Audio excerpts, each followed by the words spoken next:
तो अब कौन सा नवरात्र किस दिन पड़ रहा है और हर दिन का क्या महत्व है, हर दिन देवी दुर्गा की पूजा आपको कैसे करनी है, हम चलिए शुरुआत कर लेते हैं 3 अक्टूबर से, क्योंकि शुरुआत हो रही है। पंडित जी एक एक करके हर दिन। देखो ऐसा है आशा, हमारे यहाँ देवी जी के नवरात्र के 9 दिनों को 9 देवी के रूपों में पूजा जाता है। इसको कहते हैं प्रथमम शैलपुत्री च, द्वितीयम ब्रह्मचारिणी, तृतीयम चंद्रघंटेति, कुसुमांडे, चतुर्थकम पंचमम स्कंदमातेति, षष्ठम कात्यायनी च, सप्तमम कालरात्रि तु महागौरी तु चाष्टमम, अष्टमम सिद्धिदात्री च, अष्टमा तु महागौरी, नवमम सिद्धिदात्री च, नव दुर्गा प्रकृतिता। ये 9 दुर्गा के 9 दिन हैं। तो नवरात्र का पहला दिन 3 अक्टूबर को कल पड़ रहा है, तो कल नवरात्रि का पहला दिन है। नवरात्र के पहले दिन माँ दुर्गा के पहले स्वरूप शैलपुत्री के रूप में पूजा होती है, मतलब हिमालय की छोटी सी पुत्री के रूप में भगवती की आराधना होती है। और माँ शैलपुत्री को अखंड सौभाग्य का प्रतीक माना जाता है। शैलपुत्री की पूजा में सफ़ेद तिल, दूध, सफ़ेद चंदन, बेलपत्र, मखाना, ये सब वस्तुएं जरूर चढ़ानी चाहिए। माता के इस स्वरूप की पूजा करने से सारे मनोकामना की पूर्ति होती है। 4 अक्टूबर शुक्रवार को नवरात्रि का दूसरा दिन है। नवरात्रि का दूसरा दिन माँ ब्रह्मचारिणी की पूजा की जाती है। यही देवी शैलपुत्री जब भगवान शिव के लिए उग्र तपस्या करने लगती हैं, श्वेत परिधान में, कछुक दिना वारी बतासा, हवा पी करके, बेल की सूखी पत्तियां खा करके, शरीर को सुखा करके भगवान शिव के लिए जब एकदम त्याग तपस्या में, वैराग्य में लग जाती हैं, तो इनका ब्रह्मचारिणी स्वरूप हो जाता है। इस स्वरूप की पूजा करने से निश्चित रूप से आदमी के अंदर संयम, विवेक, एक तेज, एक ओज जागृत होता है। ऐसा व्यक्ति कभी संघर्षों से और असंभव से असंभव कार्यों से भी डरता नहीं है।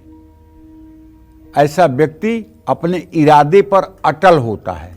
ऐसा व्यक्ति अपने लक्ष्य के प्रति समर्पित होता है। चाहे उसे सैकड़ों बार असफलता मिले, लेकिन वो अपने लक्ष्य को प्राप्त करेगा।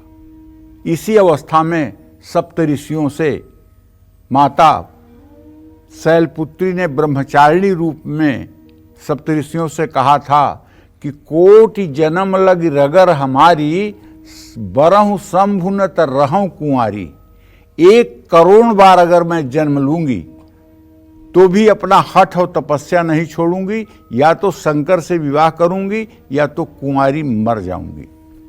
तो कहने का मतलब ये है माँ ब्रह्मचारिणी की इच्छा शक्ति, संकल्प शक्ति।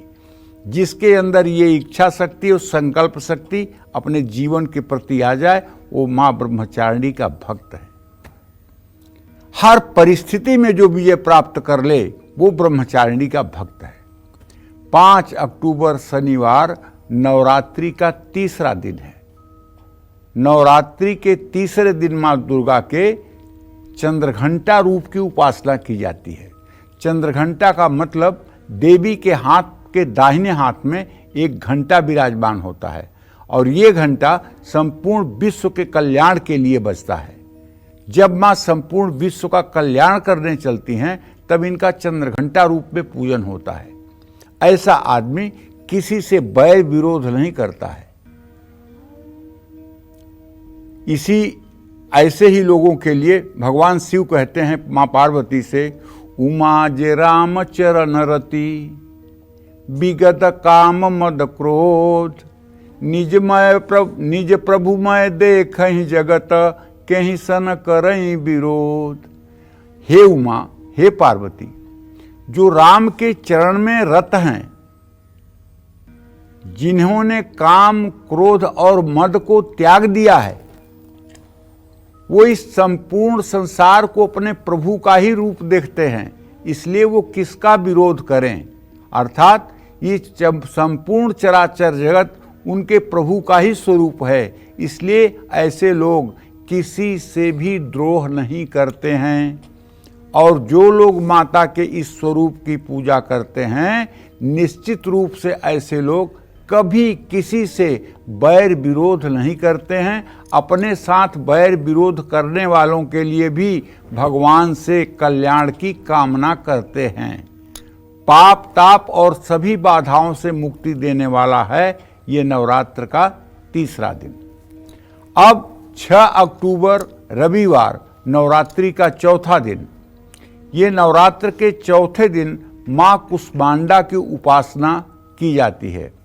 कुसुमा उष्मा, जिसके उदर में उष्मा विराजमान हो, ये माता कुष्मांडा का है स्वरूप। ये भक्तों को रोग शोक और विनाश से मुक्त कराती हैं और लंबी आयु, यश, बल, बुद्धि प्रदान करती हैं। इसी तरह से जो 7 अक्टूबर है सोमवार का दिन, ये नवरात्र का 5वां दिन है। नवरात्र में 5वें दिन माँ स्कंद माता की पूजा की जाती है।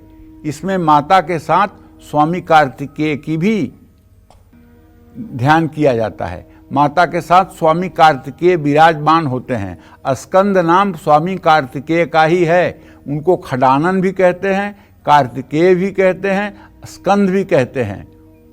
ये भगवती जब स्कंद अर्थात भगवान कार्तिकेय को गोद में लेकर के रहती हैं तो ये स्कंद माता होती हैं। इस रूप में इनकी पूजा करने से हर प्रकार के शत्रुओं पर विजय होती है और ये ममता का स्वरूप है माता का। माता का ये ममतामयी रूप है। इस रूप को पूजा करने से निश्चित रूप से हर प्रकार के कल्याण का अभ्युदय होता है। कहते हैं कि इनकी कृपा से मूढ़ व्यक्ति भी ज्ञानी हो जाता है। जिनकी संतान नहीं है वो माँ के इस रूप में गोद भरने की अगर प्रार्थना करें तो उनकी मनोकामना जरूर पूरी होगी, इसमें कोई संदेह नहीं है। अब 8 अक्टूबर दिन मंगलवार नवरात्रि का छठा दिन, माँ दुर्गा का छठा स्वरूप कात्यायनी का है। माँ कात्यायनी कौन है? एक अस्त्र तद्भू नारी व्याप्त लोकम त्रयम दिशा। ब्रह्मा विष्णु महेश ने जब दैत्यों के आतंक से कुपित होकर के अपनी भौहें टेढ़ी की तो उनके शरीर से ब्रह्मा विष्णु महेश से तीनों से एक तेज निकला। एक अस्त्र तद्भू नारी व्याप्त लोकम त्रयम तुषा।